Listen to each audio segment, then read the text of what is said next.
I'm gonna take a quick off ramp because we are in the NFC and there's a couple game managers I want to address on that topic. Great segue, by the way. That's Mm-hmm. how I know you were built for this. Hey. Dak Prescott, game manager, who barely can manage a game. Because ain't no way you lose to Green Bay the way you did.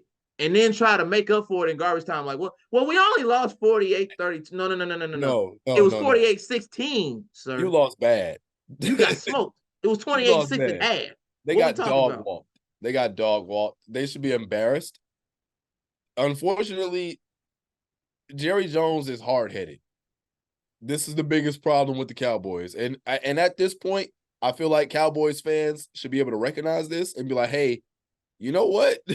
Maybe we need a new owner. Because he's going to continue being who he is and controlling that team and keeping the people that he wants to keep and throwing away the people that you love.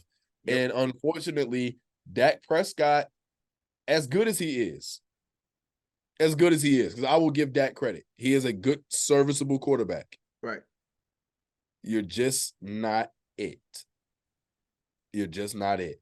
And it's not you. It's not you because it's happened with Romo too. It did. It did. And it wasn't Romo. Romo's a great, serviceable quarterback. You're just not in the right situation.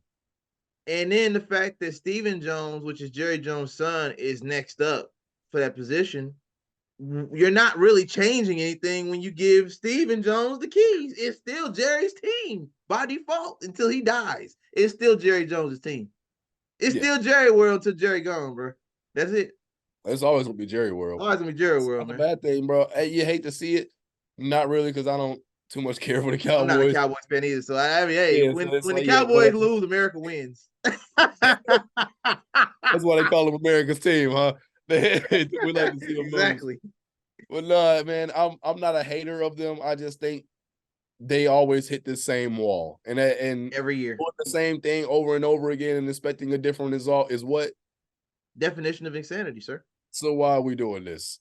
You went from progression to regression because you went from getting to the Niners and getting cooked to coming in the wild card weekend and don't even make it to the divisional. So I mean, you're not going forward; you're moving backwards, sir.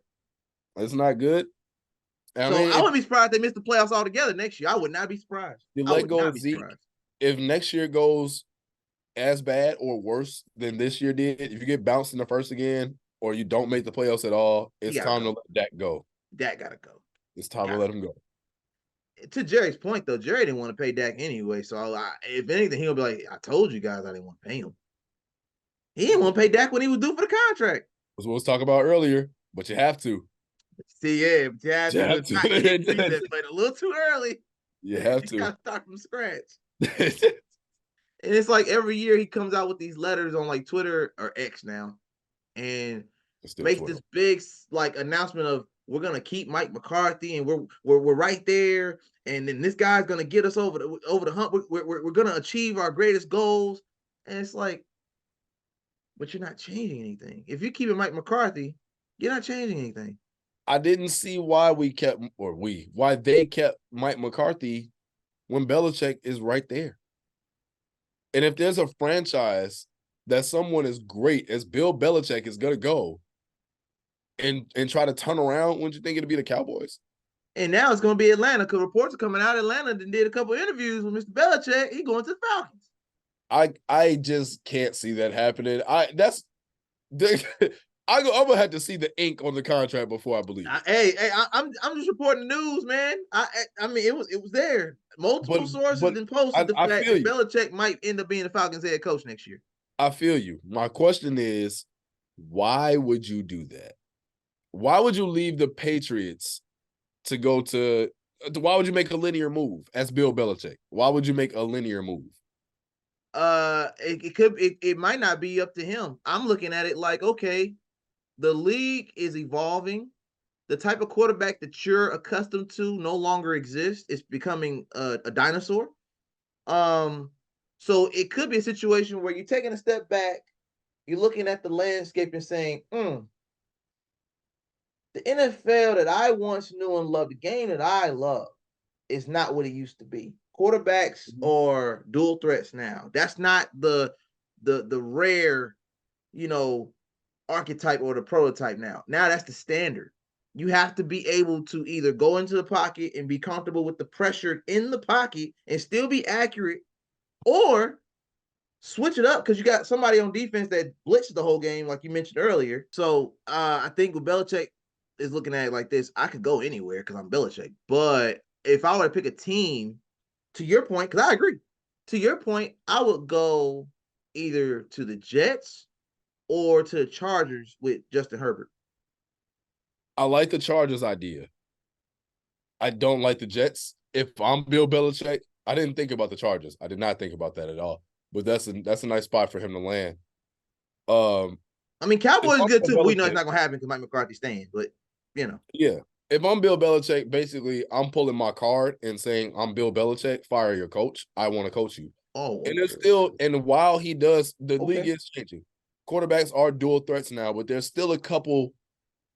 There's still a couple who have that type of threat that I think Belichick could make pop. And one, especially if they don't you dare say Russell Wilson. Don't you dare say Russell Wilson. Oh, no. Especially if they lose. Number one, Buffalo. Ooh. If you put Belichick behind Josh Allen stops making the mistakes that makes Josh Allen Josh Allen. And do you know who the Buffalo Bills head coach is right now? Just for contextual purposes? It's Sean McDermott. That's it. But guess what? Sean McDermott is Belichick's protege. He's from the tree. He's from the tree. So that's a no-brainer. Step aside, son. Let me show you something. Step back, take the defense. I'm gonna take the head coach. Now, I didn't think about that. Even though he does have the cachet to pull that card, I didn't think, he could make that call. Like, you could just pull the card. He would be great. They would definitely get over the hump and they would be the new Patriots. If we're being honest. That's actually not a bad idea. The other place that I would send him, Jacksonville. Trevor Lawrence needs Bill Belichick real bad.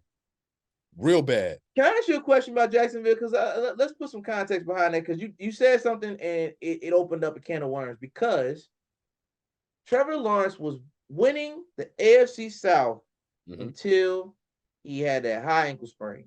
Mm-hmm. I'm going to ask you a question as a football guy.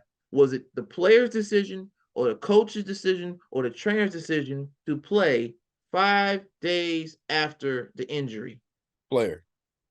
Because I've never seen a player in NBA or NFL have a high ankle sprain come out 5 days later and play. Player. Definitely the player. Trevor, look at Trevor Lawrence. Just look at him. He looks like the type of guy that's going to go slam a beer after he gets hurt and like, yeah, I'm ready to play, coach. Let's go. And I can't knock him for it. They went like 1-5, 1-6 with that. I'm like, you literally pissed away your season and risked losing your franchise quarterback. But did he though? Because what's your backup? What's your backup option? You don't play on an injury like that. But what's your backup option? What I'm saying is you won enough games. I thought you won enough games up to that point. If you sat out maybe 3 of those games and come back on the tail end before the playoffs, you still had a chance. But you played through the injury. He should have. I think he should have because when you think about it, they went 1-5 over that stretch. They only needed one more win.